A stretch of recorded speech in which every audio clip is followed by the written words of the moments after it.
किसी छोटे से गांव में एक किसान अपने परिवार के साथ रहता था। किसान बहुत मेहनती था, लेकिन उसकी आर्थिक स्थिति ठीक नहीं थी। बारिश समय पर नहीं होती तो फसल खराब हो जाती। कभी बाजार में दाम कम मिलते तो कभी कर्ज का बोझ बढ़ जाता। इन सारी परेशानियों के बीच उसका बेटा आरव बड़े सपने देखा करता था।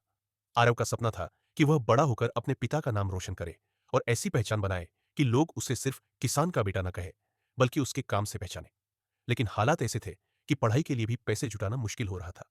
कई बार पिता सोचते कि आरव को पढ़ाई छोड़कर खेतों में काम करने लगा देना चाहिए, पर जब बेटे की आंखों में चमकते सपने देखते तो उनका मन भर आता और वे कहते, बेटा, तू पढ़ाई कर, मेहनत कर, मैं तुझे अपनी आखिरी सांस तक सपनों के लिए लड़ने दूंगा।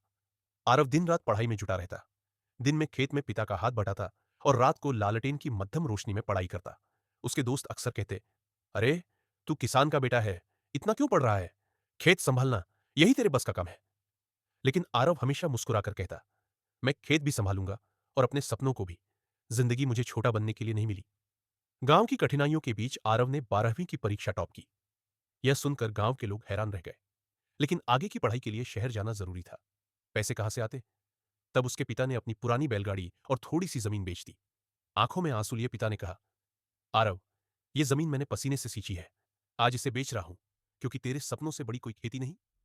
शहर में आरव ने कॉलेज में दाखिला लिया। शहर की चमक दमक, बड़ी बड़ी इमारतें और अंग्रेजी बोलते लोग देखकर वह कुछ पल के लिए घबरा गया। लेकिन उसने हार नहीं मानी। वह अपने गांव से लाए हुए संकल्प को याद करता, मैं किसान का बेटा हूं, पर सपनों से अपनी पहचान बनाऊंगा। कॉलेज में उसके पास महंगे कपड़े नहीं थे, किताबें खरीदने तक के पैसे नहीं थे। वह लाइब्रेरी में घंटों बैठकर पढ़ता और छुट्टी के दिनों में ट्यूशन पढ़ाकर अपना खर्च निकालता। कई बार उसे भूखा रहना पड़ता, लेकिन उसने कभी पिता को अपनी तकलीफ नहीं बताई। धीरे धीरे उसकी मेहनत रंग लाने लगी। वह पढ़ाई में अव्वल आने लगा, कॉलेज में होने वाली प्रतियोगिताओं में हिस्सा लेता और हर बार जीतकर अपने गांव का नाम ऊंचा करता। उसके आत्मविश्वास को देखकर प्रोफेसर भी कहते, तुम्हारी जड़ें मिट्टी से जुड़ी है और यही तुम्हें सबसे मजबूत बनाती है। कड़ी मेहनत और संघर्ष के बाद आरव ने इंजीनियरिंग की पढ़ाई पूरी की और एक बड़ी कंपनी में चयनित हो गया। पहले दिन जब वह सूट बूट पहनकर ऑफिस पहुंचा तो उसे अपने पिता की झुर्रियों भरी मुस्कान याद आई। कुछ ही वर्षों में आरव ने अपनी काबिलियत से देश विदेश में पहचान बना ली। अब लोग उसे एक सफल इंजीनियर के रूप में जानते थे। लेकिन वह हर बार गर्व से कहता, मैं किसान का बेटा हूं और यह पहचान ही मेरी सबसे बड़ी ताकत है। आरव ने गांव लौटकर सबसे पहला काम यह किया कि अपने खेतों में आधुनिक तकनीक का इस्तेमाल शुरू किया।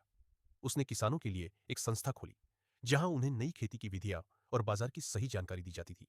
अब गांव के किसान पहले से बेहतर फसल उगाने लगे और अच्छे दाम भी मिलने लगे। गांव के वही लोग जो कभी कहते थे कि किसान का बेटा पढ़ लिख कर क्या करेगा, आज अपने बच्चों को आरव की तरह पढ़ाने की प्रेरणा देते थे। एक दिन पिता ने बेटे से कहा, बेटा, आज तूने साबित कर दिया कि खेत की मिट्टी में जन्मा किसान का बेटा भी आसमान छू सकता है। आरव ने मुस्कुराकर जवाब दिया, पिताजी, यह सब आपकी मेहनत और आपके विश्वास का ही नतीजा है। आपने खेत बेचे, लेकिन मेरे सपने नहीं बेचे, और वही सपने आज मेरी पहचान बन गए। कहानी से सीख। दोस्तों, इस कहानी से हमें यह सीखने को मिलता है कि हालात चाहे कितने भी कठिन क्यों ना हो, अगर आपके पास बड़े सपने और उन्हें पूरा करने का जुनून है, तो कोई भी ताकत आपको रोक नहीं सकती। समाज आपको किसी नाम से पुकारे, लेकिन आपकी मेहनत और लगन ही आपकी असली पहचान बनाती है। अगर किसान का बेटा अपनी मिट्टी से जुड़कर भी आसमान की बुलंदियों तक पहुंच सकता है, तो आप भी अपने सपनों से अपनी पहचान बना सकते हैं।